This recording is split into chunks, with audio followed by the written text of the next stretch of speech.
Hello and welcome back to Legends of Runeterra match analysis. In this series, we analyze Legends of Runeterra matches, as you might expect from the name. This time we're going to be playing Go Hard. Yes, I am a tryhard, I fully admit it, and we're up against someone who is playing Taric Riven. Taric Riven is actually a deck that I think has a lot of potential. Draven Taric had a lot of success in Masters. I mean, I say a lot. I mean, it had a decent play rate and a decent win rate. It wasn't like dominating the meta, but it was a pretty successful tier 2 deck, I'd say, before the patch. And I think Riven just really nicely slots in where Draven used to be because her blade fragments obviously work great with Taric. So yeah, it's a bit of a spicy one from my opponent, and we're playing the best deck in the game, in my opinion, Go Hard. Let's see how it plays out. Our pre-mulligan shows Butcher, Croaker, Glimpse Beyond, and Zap Sprayfin. This is, I think, a workable hand. There are no Go Hards, which is a bit unfortunate, but I do like having Zap, and I actually like having Glimpse with Zap, because if we have Glimpse in our hand, it means that Zap is more likely to actually draw us into a Go Hard. So I think I'm okay with this. Normally, I wouldn't keep something like Croaker without a 1-drop to play it right away, but we do have the Butcher, so Butcher will enable Croaker, and then Zap on 4 is very likely to give us a Go Hard. It is a bit unfortunate that I don't have any Go Hards directly in my starting hand, and that makes me consider mulliganing some stuff away to try and dig for them. But because this hand is so synergistic, I really don't want to risk it. For example, if we toss the Jagged Butcher away, and then we don't find a Go Hard, now we've just bricked our Croaker. Or if we toss Glimpse away and we don't find a Go Hard, now our Zap is less likely to actually draw us a Go Hard. So I really think I prefer just keeping the hand as is, rather than digging for Go Hards here. I'm not entirely convinced I made the right call, but I don't think I made a terrible call here either. There are certainly worse starting hands than this. Like if we had full mulliganed in search of Go Hards, we could end up with a multiple Doom Beast hand, and we'd probably just lose the game on the spot with something like that. After changing my mind a bunch, I eventually lock in the full keep. So in a matchup like the Go Hard Mirror, for example, drawing this Elise off the top might make us reconsider playing Butcher here, and the reason for that is we no longer need to play Croaker on 2, we can play Elise on 2 instead, which means we can save this Butcher for when we trigger Plunder, get it up to a 3-3, and then get more value out of it. We can use it to block like their own Elise in the Mirror, or some other important unit, block a Fearsome for example. However, in this matchup, it's Riven Taric. They're usually going to blow you out in the mid-game with a big Overwhelm punch through, so you need to just sort of go fast. We can't save our Butcher, so I just play him out and hit his Nexus for 2. Pretty simple turn 1. Our opponent pulls Blade Squire off the top and plays him right away. Here I have to choose between playing my Croaker and playing my Elise. Generally with Go Hard, it's better to wait until you've shuffled Go Hards into your deck before you start chaining draws, because if you draw before shuffling Go Hards into your deck, you're just less likely to draw into Go Hard. You want to maximize the amount of times that you're drawing after you've shuffled lots of Go Hards in. So I decided to play Elise. It's just a little bit more pressure as well. Our opponent attacks with the Squire, which is a 100% tell that he has Pale Cascade, otherwise he's just throwing away a blocker for no reason.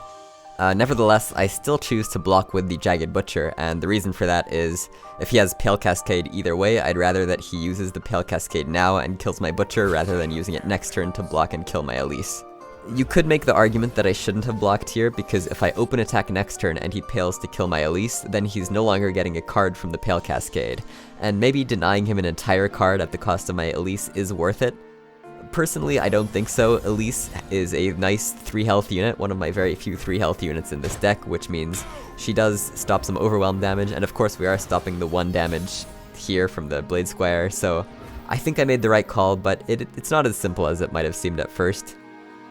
Turn 3, we still haven't found a Go Hard. My only possible play here is Croaker, but if I developed Croaker before the attack, he would have a chance to play his 3-drop, which is likely going to be Riven, considering it's a Riven Taric deck.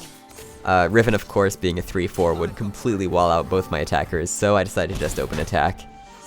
I do choose to play the Croaker post-combat because we want to play Zap next turn, which means we don't want to waste the attune, so we can't be stacking full mana here.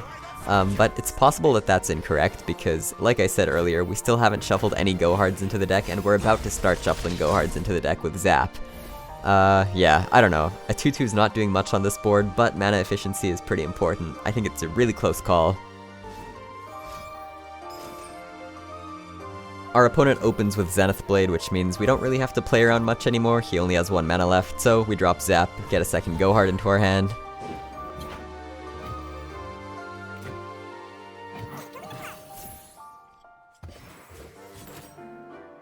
I decide to block to save 2 Nexus life, and also to get his Riven down to 4, which means it's a little bit more killable for all our little creatures and pings.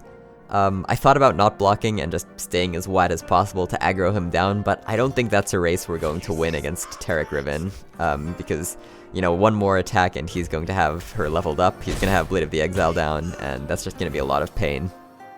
I choose to go hard twice here to maximize the amount that we're shuffling into our deck. The benefit of not go harding would be that maybe he gets baited into blocking one of our little creatures with Riven, and then we can go hard twice and finish the Riven off, whereas if we go hard twice now, he's not going to block with Riven. I'm giving my opponent a little more credit. He has to suspect that we have at least 1 go hard from the Zap. I think he wouldn't block either way, and so we just want to go hard this turn to maximize our odds of drawing more.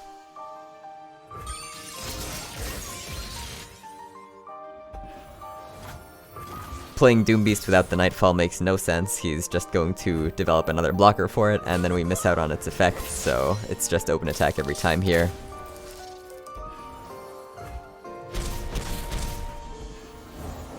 After combat, we have 2 real options for spending our mana, Salvage and Glimpse Beyond. It might not look like it, but this is actually the decisive moment for the entire game.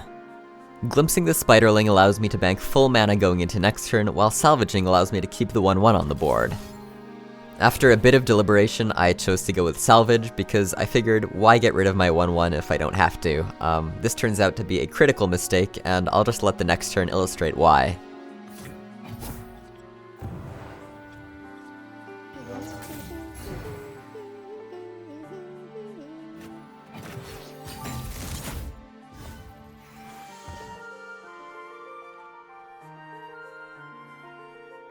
My opponent opens with Zenith Blade. Of course, I knew he had Zenith Blade because he played an earlier one with the Daybreak effect. My only real answer is TF Gold card, which I just drew the TF off the top, so that seems lucky, but sadly, I don't have any mana for a follow-up.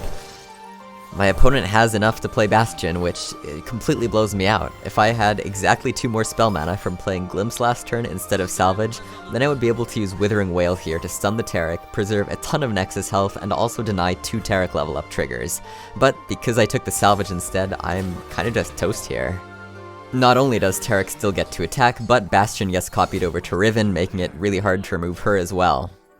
Predicting this was really hard because I didn't even draw TF until just now, and so I wasn't thinking about the fact that I might need 9 mana for Gold card plus Whale. But when you think about it, there were 3 TFs left in my deck, and only about 30 cards or so, I think, so the odds of hitting a TF were about 10%. That might not seem like a lot, but it proved to be decisive here, and think about the line that I took. What is a 1/1 Spiderling really doing on this board? Everything has Overwhelm, so I'm not getting any value out of it whatsoever. I needed to recognize that even if I don't have TF in my hand, he is still my out, and I need to take a line that keeps enough mana open to make use of him.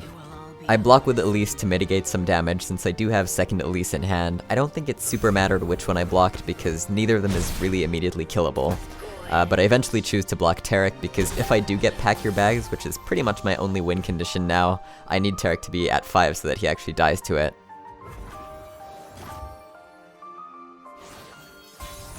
Ruination off the top is unfortunately useless here. If I play it, his Riven will survive thanks to the Bastion, and she will be able to level up and get Blade of the Exile, and then kill me with an open attack next turn. I go with Elise to activate Nightfall for the Doombeasts. I think probably though, at this point, I should have really just realized that Elise and Doombeasts are not going to win me this game. I'm dying to his attack next turn, and I need Pack Your Bags. So as with before, glimpsing my Spiderling was definitely the better play here. My attack doesn't really matter even though I think about it for a while. I eventually just attack with Zap to preserve my board and keep Overwhelm blockers alive. But realistically, we are dying to his next attack anyway, and without Pack Your Bags, we're not killing him this turn anyway, so the attack was pretty much irrelevant.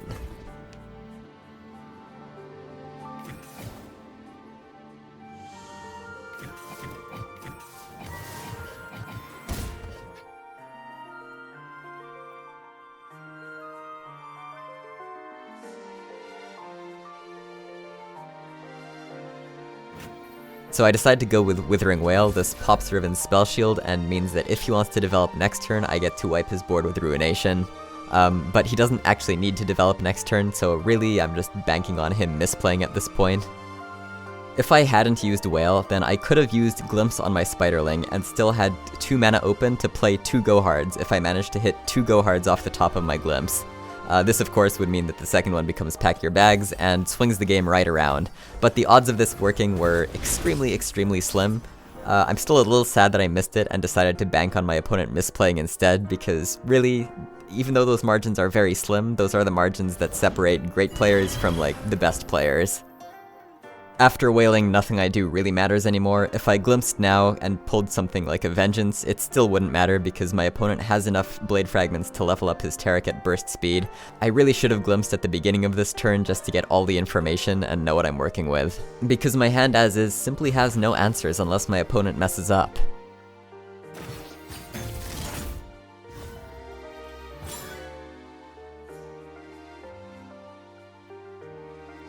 My opponent plays out all his fragments to level up the Taric, and then Taric's Blessing of Targon gives him enough damage for lethal. Of course, it didn't have to be Blessing of Targon, a Pale Cascade would have worked. Pretty much any burst speed damage spell would have been enough, and you kind of have to expect that this deck is always going to have something like that. And yeah, there is just no opportunity to play my Ruination, and our opponent gets the win. So, well played to him for recognizing that he had to do all that at burst speed to play around Ruination.